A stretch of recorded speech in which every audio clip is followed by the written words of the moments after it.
오늘 새벽에 함께 볼 말씀은 잠언 19장 13절에서 16절까지 말씀입니다. 우리 같이 한 목소리로 읽겠습니다. 미련한 아들은 그의 아비의 재앙이요 다투는 아내는 이어 떨어지는 물방울이니라. 집과 재물은 조상에게서 상속하거니와 슬기로운 아내는 여호와께로서 말미암느니라.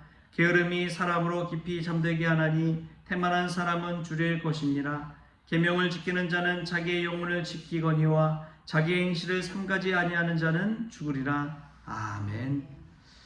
할렐루야. 오늘 새벽에 오신 여러분들에게 하나님의 사랑과 은혜가 가득하기를 소망합니다. 지난주 주일에 교사 강습회를 갔는데 교사 특강을 들었습니다. 권정희 소장님이라는 분이 오셔서 AI 시대의 자녀 교육을 어떻게 시킬지에 대해서 이야기하는 그런 강의를 들었는데, 그분이 쓴 책이 있어요. 브레인 페어런팅이라는 책을 쓰셨는데, 그 책에 보면은 이런 문구 한 절이 참 기억에 남더라고요. Yesterday is history, tomorrow is mystery, but today is a gift, present is present 라는 그러한 문구입니다.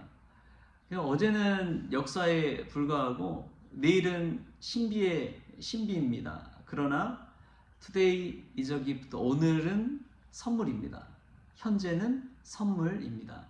그러한 말인데요. 여러분, 우리 모두에게도 해당되는 이야기인 줄 믿습니다. 정말 어제는 그냥 어떻게 할 수가 없죠. 역사에 이미 기록되어 버렸으니까. 내일은 아직 오지 않는 신비입니다. 아무도 모릅니다. 근데 오늘은 선물입니다. 현재는 선물과도 같습니다. 여러분, 우리가 하루를 살아가면서 이러한 마음가짐을 살아간다면 걱정, 근심, 염려는 어느 정도 좀 해결될 줄 믿습니다. 그리고 오늘 주어진 것에 집중해서 내가 할 수 있는 일에 집중한다면 하나님께서 선물과도 같은 그러한 하루를 우리에게 허락하여 주실 줄 믿습니다. 잠언의 말씀 속에서 우리가 늘 듣는 이야기는 미련함과 지혜로움에 관한 이야기죠. 미련함을 버리고 지혜로운 그것을 택하라 라는 이야기입니다. 근데 특별히 또 가정에 관해서 참 많이 이야기하고 있어요. 솔로몬이 일부 일처의 가정을 세웠습니까? 아니면 수많은 가정을 세웠습니까?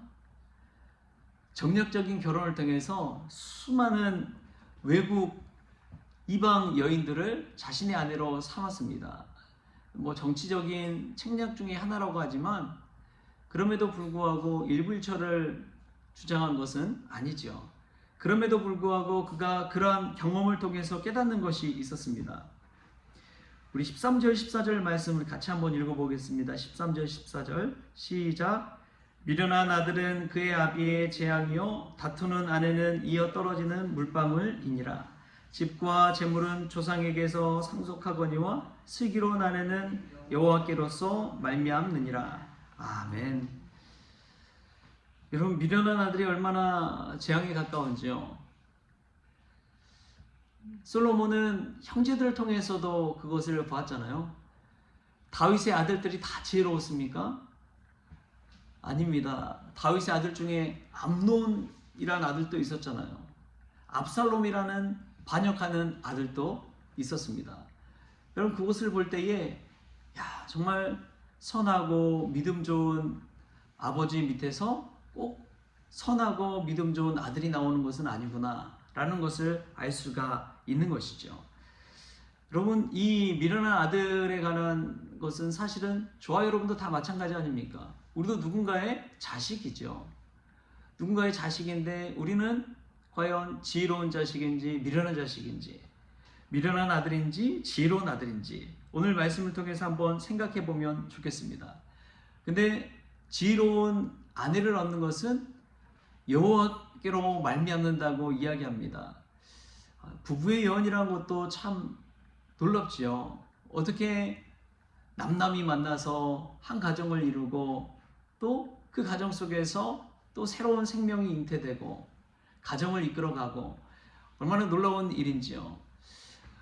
우리가 넘볼 수 없는 영역들이 다 있습니다. 사람이 다 할 수 있는 것 같지만 절대 그렇지 않아요. 늘 보이지 않는 플러스 알파가 있습니다. 하나님의 개입하심이 있다는 것이지요. 여러분, 그래서 사람이 계획한 대로 다 됩니까? 아니지요. 사람이 생각한 대로 됩니까? 아닙니다. 늘 변수가 있고 생각지도 못한 방향으로 우리의 인생이 이렇게 펼쳐집니다. 그것을 볼 때에 하나님으로 말미암는 영역이 존재하구나 라는 것들을 깨닫게 되는 것이죠. 아내도 그렇고 남편도 그렇고 마찬가지입니다. 아무리 좋아 보이고 또 사랑스러워 보이고 다 갖춘 것처럼 보이지만 또 살다 보면은 부족한 점이 있어요, 없어요? 남편들 보면 부족한 점이 있어요, 없어요? 네, 하나도 없는 것처럼 그렇게 보시는데 다 부족한 점이 있습니다. 아내도 그렇고 남편도 그렇고 마찬가지예요. 근데 하나님께서 아담에게 하와를 붙여주신 것처럼 우리에게 아내와 남편을 붙여주신 것이죠. 이것은 그 사람을 완전히 의지해서 사는 것이 아니라 서로가 서로를 보완해서 아름다운 가정을 세워가라는 의미인 줄 믿습니다. 지혜로운 아내, 지혜로운 남편이 될 수 있다면 그렇게 아름다운 가정, 지혜로운 가정을 세워갈 수가 있는 것이죠. 여러분들이 기억하십시오. 내가 완벽해서 하나님께서 주신 것이 아니라 서로가 부족하지만 서로를 보완하고 또 서로를 채워주고 서로가 함께함으로 말미암아 아름다운 삶을 살라고 하나님께서 우리에게 가정을 주셨다. 여러분, 그 마음 가지고 살 수 있길 바랍니다. 나는 완벽한 것처럼 착각하지 마십시오. 나도 부족합니다. 나도 부족하지만 서로 부족한 것들을 서로 채워가라고 하나님께서 돕는 배필, 엣제를 이 남편과 아내를 주셨다라는 그 마음 가지고 살아간다면 우리가 불평불만 대신 감사함으로 또 기쁨으로 아름다운 가정을 세워가게 될 줄 믿습니다. 또 보면은 15절에 이런 말씀이 나와요. 게으름이 사람으로 깊이 잠들게 하나니 태만한 사람은 줄일 것이니라. 여러분, 아무리 가진 사람이라고 할지라도 출발선이 다를지라고 할지라도요, 이 게으른 사람과 또 열정적인 사람, 열심히 있는 사람, 부지런한 사람은 살면서 또 차이가 벌어집니다. 출발선이 다를지라도 열심히 있고 부지런함이 있으면 그 사람 나름대로의 그 인생을 채워가요. 근데 가진 것 있다 할지라도 게으른 사람, 미련한 사람은 순식간에 부모님께서 주신 상속받은 재산이나 이런 것들을 날려버립니다. 여러분, 그런 일들을 주변에서 얼마나 많이 봅니까? 가진 것 있는 것 순식간에 탕진해 버리잖아요. 모으는 것은 어렵지만 쓰는 것은 순식간이지 않습니까? 순식간에 다 써버려요. 그래서 중요한 것이 지혜라는 것입니다. 이 게으르다 보면은 자기도 모르게 그 게으름에 빠져버립니다. 누구나 게으르고 싶어서 게으른 사람은 없어요. 이런 실험을 했습니다. 생물학에서 인용되는 그런 실험인데 끓는 물 속의 개구리 실험입니다. 개구리는 펄펄 끓는 물에 갑자기 툭 집어던지면 어떻게 해요? 거기에 빠져 있습니까? 아니면 놀라서 튕겨 나갑니까? 살려고 밖으로 튕겨 나가지요. 근데 이 그냥 뜨뜻미지근한 물에 개구리를 넣어놓고 천천히 물을 끓이게 되면 어떻게 됩니까? 개구리가 자기도 모르게 따뜻하다 거기에 있다가 안주하다 보면 나중에는 그 끓는 물 속에서 죽고 마는 것이죠. 온도가 변하는 것을 감지하지 못해요. 천천히 젖어들다 보니까. 여러분, 영적인 게으름도 마찬가지입니다.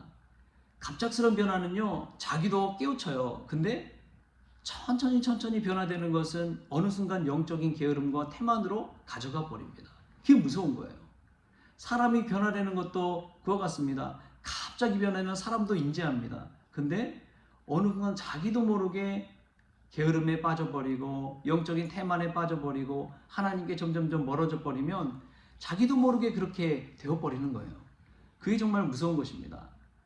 저와 여러분은 어떻습니까? 이 물속에서 점점 데펴진지도 모르고 살아가는 그 개구리처럼 살아가고 있지는 않습니까? 이 새벽에 하나님의 말씀을 듣고 정신 번쩍 차리고 다시금 하나님께 더 가까이 나아가고 말씀 붙잡고 살아가는 저와 여러분 될 수 있길 바랍니다. 우리들의 생명은요 다른 것에 있지 않습니다. 하나님의 계명과 말씀을 붙잡을 때 살아나는 줄 믿습니다. 16절에 그래서 이렇게 이야기해요. 계명을 지키는 자는 자기의 영혼을 지키거니와 자기 행실을 삼가지 아니하는 자는 죽으리라. 얼마나 무서운 이야기인지 모릅니다. 생명과 죽음이 여기에 갈린다는 거예요. 계명을 지키는 자, 계명을 지키는 자는 자기 영혼을 살립니다. 그러나 계명을 지키지 못하는 자는 죽음을 향해 달려가고 있는 것입니다. 여러분, 계명을 지키면서 하나님 앞에서 깨어 살아가는 저와 여러분 될 수 있게 바랍니다. 이제는 사람들이 무서워할 줄 몰라요. 하나님의 말씀도 무서워할 줄 모릅니다. 지옥이 두렵지 않은 것 같습니다. 이 세상이 전부인 것처럼 살아갑니다. 하나님의 말씀과 법도가 있지만 그 말씀대로 살아가지 않아요. 자기 소견대로, 자기 식대로, 자기 좋아하는 대로 살아가죠. 여러분, 그것은 두려움을 잃어버린 것입니다. 자기의 계명을 지키는 자는 자기 영혼을 살리는 삶을 사는 것이죠. 여러분, 저와 여러분은 어떻습니까? 이 새벽에 하나님께서 주시는 그 계명과 법도를 진중히 여기고 무겁게 받아들이고 그 말씀 앞에서 나를 교정시키고 다시금 하나님의 말씀을 붙드는 인생을 살아갈 수 있기를 바랍니다. 그때 우리의 영혼이 사는 것입니다. 그때 우리 가정이 살아가는 것입니다. 지혜로운 가정을 세우는 방법은 다른 것이 아닙니다. 하나님의 계명을 지키고 하나님의 말씀을 붙들고 사는 것이죠. 여러분, 자녀들 키울 때도 그렇더라고요. 자기 감정대로 기분대로 하면요, 이리 갔다 저리 갔다 기준이 흔들려요. 놀아라, 공부해라, 자기 기분대로 좋으면 그래 오늘 놀아. 자기 기분 나쁘면 아이들에게 화풀이하고. 여러분, 그러면은 자녀들의 기준이 흔들려 버립니다. 근데 하나님의 말씀과 계명은 반석처럼 요동치 않습니다. 그 말씀 붙들고 살아갈 때 그래서 안전하게 평온하게 자녀들을 키울 수가 있는 것이죠. 우리가 자녀뿐만 아니라 우리 인생도 우리 가정도 하나님의 말씀 앞에서 세워갈 수 있기를 축복합니다. 지혜로운 사람은 자기 감정, 자기 생각, 자기 경험 쫓지 않습니다. 하나님의 말씀과 계명을 쫓아 사는 사람이 지혜로운 사람, 지혜로운 가정을 세워가는 것이죠. 우리가 이 지혜를 가지고 오늘도 하나님 주신 아름다운 가정, 또 부부, 자식 아름답게 세워가는 저와 여러분 될 수 있기를 주신 예수님의 이름으로 축원합니다. 기도하시겠습니다. 하나님 아버지, 감사합니다. 오늘이라는 귀한 기프트 선물을 주시니 감사합니다. 오늘에 집중해서 살아갈 수 있도록 주여 도와주시옵소서. 미래를 바라보며 걱정하지 않게 하여 주옵소서. 무엇보다도 영적인 게으름과 태만이 우리 안에 틈타지 못하도록 주님 깨어있게 하여 주시고, 말씀 가운데서 지혜로운 가정, 하나님의 계명을 지키면서 지혜로운 가정을 세워갈 수 있도록 주님께서 주장하여 주옵소서. 오늘도 예수님 우리 가운데 오시기를 원하옵고 거룩하신 예수 그리스도의 이름으로 기도하옵나이다. 아멘. 우리 주님이 가르치신 기도로 오늘 새벽 기도를 마치겠습니다. 하늘에 계신 우리 아버지여, 이름이 거룩히 여김을 받으시오며 나라가 임하시오며 뜻이 하늘에서 이루어진 것 같이 땅에서도 이루어지이다. 오늘 우리에게 일용할 양식을 주시옵고 우리가 우리에게 죄진 자를 사하여 준 것 같이 우리 죄를 사하여 주시옵고 우리를 시험에 들게 하지 마시옵고 다만 악에서 구하시옵소서. 나라와 권세와 영광이 아버지께 영원히 있사옵나이다. 아멘.